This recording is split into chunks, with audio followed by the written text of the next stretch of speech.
From London, I'm Rochelle Travers, and this is The Standard. The wait is almost over. The Paris Olympics 2024 is nearly upon us. Thousands of the world's top athletes have arrived in the City of Lights and are making their final preparations ahead of the Games, with the opening ceremony taking place tomorrow, Friday the 26th of July. It's the first Olympics with actual crowds of fans since COVID, meaning the excitement is palpable and a return to normal for the huge global sporting extravaganza that we all know and love. Paris is also promising a Games like no other, with some events happening in and around the River Seine, and they've even built a beautiful state-of-the-art stadium directly next to the Eiffel Tower just for the occasion. Here to tell you everything you need to know about the 2024 Olympics is the Evening Standard sports correspondent Matt Majundie, who joins me from Paris. Matt, how is Team GB looking going into the Games, and could we potentially top the medal table this year? So in terms of topping the medal table, that's kind of a no-chance one. It's no disrespect to Team GB and the 327 athletes, I think, that'll be going. It's just the fact there are some stronger nations. So you've got the USA, who habitually top the table, China very strong, Japan are strong, and France as host will be strong. In terms of GB, we're sort of there or thereabouts as we've been in previous Olympics. And what's happened is they get set these medal targets by UK Sport. Now, just to explain to people, UK Sport is the governing body and the funding body, and they use national lottery money, which funds the British Olympic team and the British Paralympic team. Now, what UK Sport have done, they've set a medal target of 50 to 70 medals. So if things don't go so well, we'll get 50 medals. If things go really well, 70. Now, in the past, Team GB have actually exceeded that target. So it's looking pretty positive, as, you know, while they can't, dust off a crystal ball and say for sure what's going to happen, it's looking like the higher end might be attainable. Who are some of the standout British athletes to look out for, and in what sporting events? Yeah, there's some household names there already from the past two Olympics, from Rio de Janeiro 2016 and also Tokyo 3 years ago. One example is Adam Peaty, who's going for a hat-trick of gold medals, Olympic titles in the 100-metre breaststroke. He's had some difficulties leading up to it, but looks to be back in good pace. Then Tom Daley, the diver, this I think will be his last Games. He's going for gold in both the individual 10-metre diving and the synchro diving with his partner. Now, there's also some young stars like Sky Brown, who won a bronze medal last time. She's the teenage skateboarder who's like a force of nature, great personality. Now she's in contention for a medal in the park skateboard. There'll be some other names that come through that people won't have heard of. I'm quite excited to see Matt Richards. It's not a name people will know, but he's a British swimmer who, if things go his way, he could end up being the superstar, not just of the swimming team, but of the British GB team. I mean, he's looking so strong at the moment, was very good at trials, so he's an exciting one. But there's such a long list. There's so many sort of medal potential, so it's hard to pick out just one or two names sometimes. Now, away from Team GB, who are some of the other notable athletes to look out for from other nations? I think, well, athletics is the most, is the number one Olympic sport. It's the one that people get most excited about. It's got the most athletes, got the most attention on it. And the star there seems to be Noah Lyles. Now, he's this larger-than-life Floridian American sprinter. He does the 100 metres, 200 metres. And there's so many people that have been tipped as the next Usain Bolt and haven't quite delivered. Now, he feels like that guy that's doing that. Now, he's not got to the Bolt records yet, but in the 100 and 200 metres, he's the world champion. He doubled up and did those at the World Championships in Budapest last summer. And he's doing the same again, and he won the US trials, which is hard to do in both events, ran 9.83 seconds, which is still a quarter of a second outside Bolt's world record, but he's a big name. And another one that people will be familiar with is in gymnastics, Simone Biles, who's the superstar American who's back, having had time out from the sport and had some difficulties she's talked about quite publicly. She's back and should be a superstar once again. Looking at the schedule, are there any standout dates for events? Is there another potential Super Saturday on the horizon? Do you know, I've been going through the schedule. I'm not sure. It's difficult to ascertain that. What people probably need to be aware of is it won't erupt like on day one with suddenly getting loads of medals. The way the events and the calendar and the schedule is such that GB don't come to the fore until a few days in. So what I'd say is people don't panic. But that second weekend habitually is very strong, where a lot of events reach their finals. So whether we have a Super Saturday or not, it's hard to predict. But that was truly kind of magical at London 2012. And what is similar in these games is there's a home games feel to it in a certain sense. A lot of the British athletes are talking about that because it's just in Paris, it's just across the channel. A lot of friends and family can be there, which wasn't the case last time in Tokyo, which is like a COVID game, so it's behind closed doors. So there's that home games feel. I know it's in France rather than the UK, but people are kind of grasping on that idea. This year, Paris hosts the Olympics. What do we know about how the Games will work, as well as how it will look and feel this year?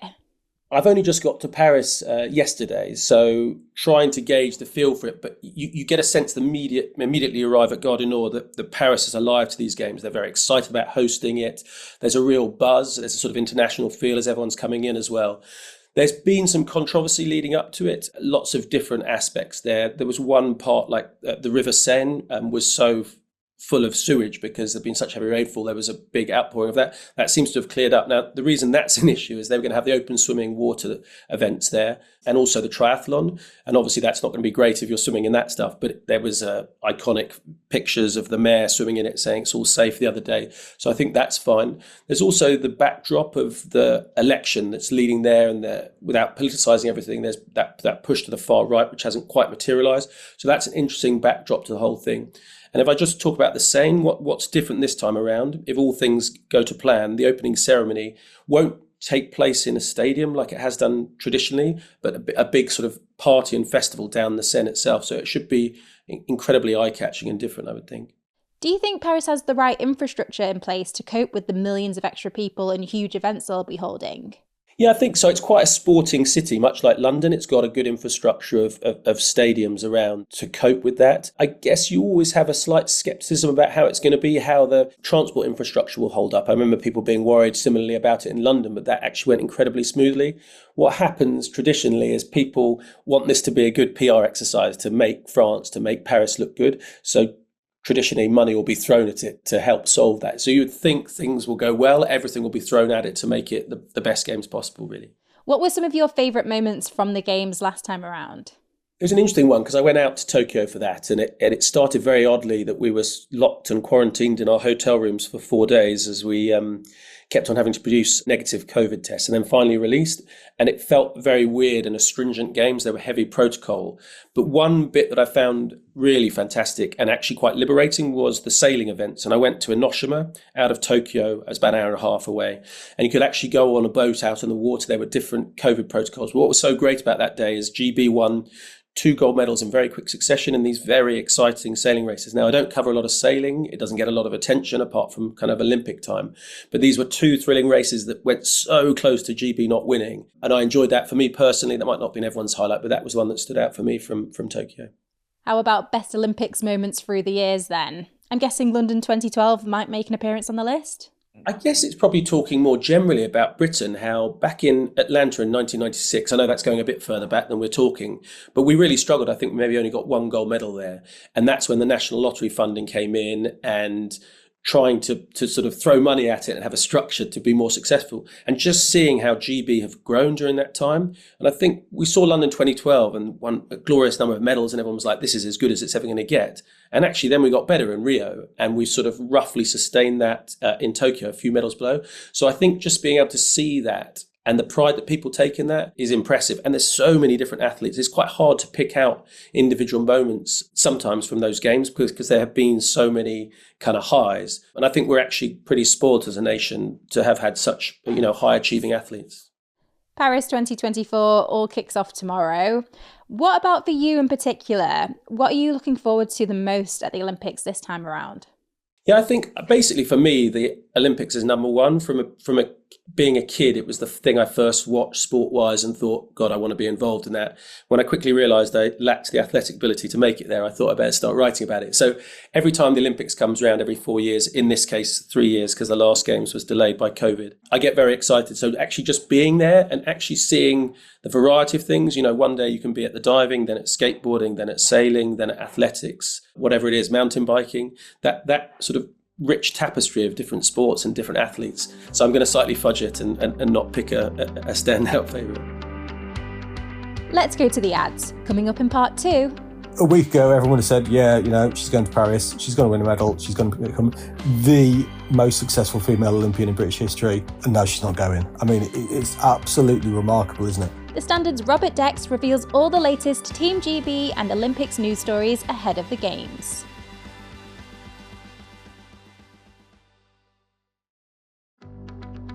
Welcome back.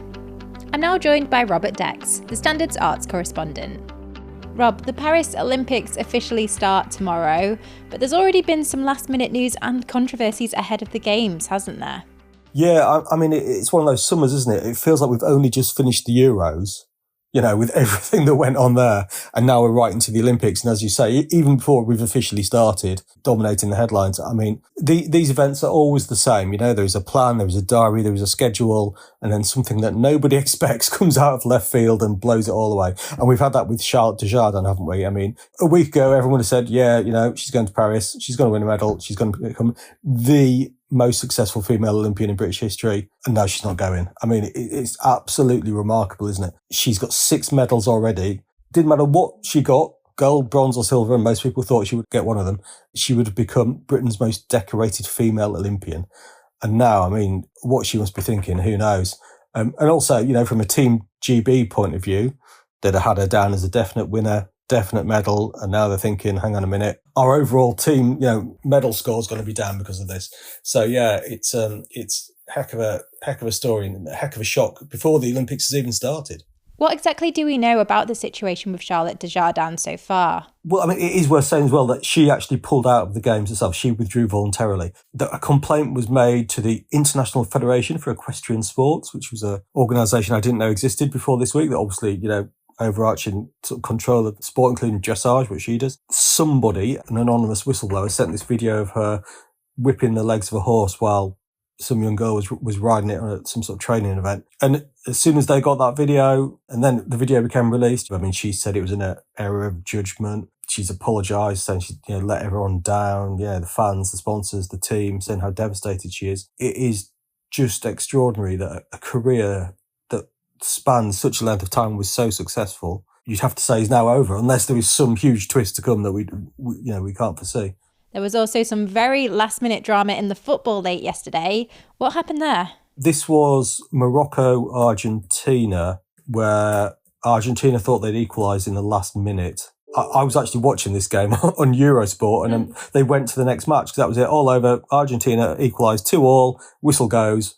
I turned over assuming that was what had happened. In fact, the last goal was disallowed. There was then a pitch invasion, and the game was delayed by about 2 hours. So the teams went and sat in the dressing rooms for 2 hours. All the fans were cleared out of the stadium, came back onto the pitch, played another few minutes, whistle blew again, and Morocco had actually won 2-1. And I was actually out last night, convinced that this had ended in a draw, until somebody said, "Oh yeah, do you see Morocco won 2-1?" It's like, no, they didn't.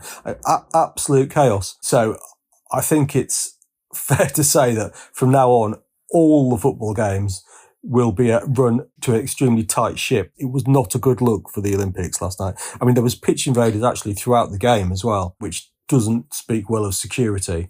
So, I imagine the Olympic authorities are sort of looking at what happened and trying to make sure it doesn't happen again. And Andy Murray has also made an announcement, hasn't he? Yeah, he's pulled out the singles and he's only going to be playing the doubles. But he has said this is his final tournament. So, we won't see Andy Murray play a singles game again. Who knows how far he's going to get in the doubles. You'd hope he goes out with a bang, because, it's been a heck of a career. I'm old enough to remember when the thought, even just the thought of a British tennis player winning anything was vaguely ludicrous. We turned up for Wimbledon and were a bit plucky and then we lost. He has been absolutely extraordinary and deserves all the plaudits he'll get. So let's hope it ends on a high at the Olympics. And on a lighter note, there has been some fun stuff coming out on social media from the Olympics, including Tom Daley testing out the beds there. Yes, he put the footage, I think, on his TikTok, didn't he, of him sort of jumping up and down on his bed. The beds are famously made of cardboard. There's lots of theories about why they do this, and that we maybe won't go into.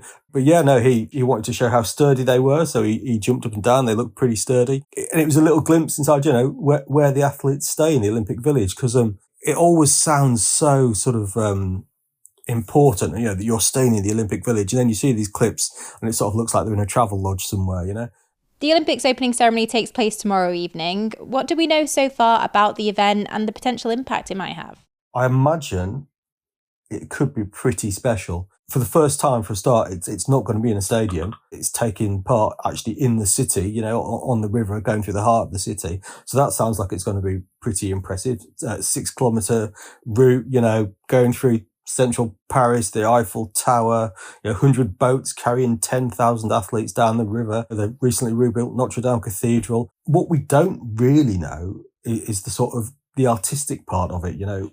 I mean, if you remember, I remember when London 2012 happened, there was, I think somebody had a picture of the Spice Girls on top of a bus that they'd taken over a wall. But even then, they refused to confirm they were doing it. You know, and there's all this very tight-lipped about who does it, and the French are exactly the same. So the identity of the performers is a secret. People have mentioned Lady Gaga. I don't know if she'll turn up or not. And people have also mentioned Celine Dion, who obviously grew up in French-speaking Canada, big star in France. I think there have been pictures of her signing autographs outside a hotel in France. So it could just be she's a massive fan of the Olympics and just happens to be there to, she wants to watch the archery or who knows what. But I would be very surprised if we don't see her at some point.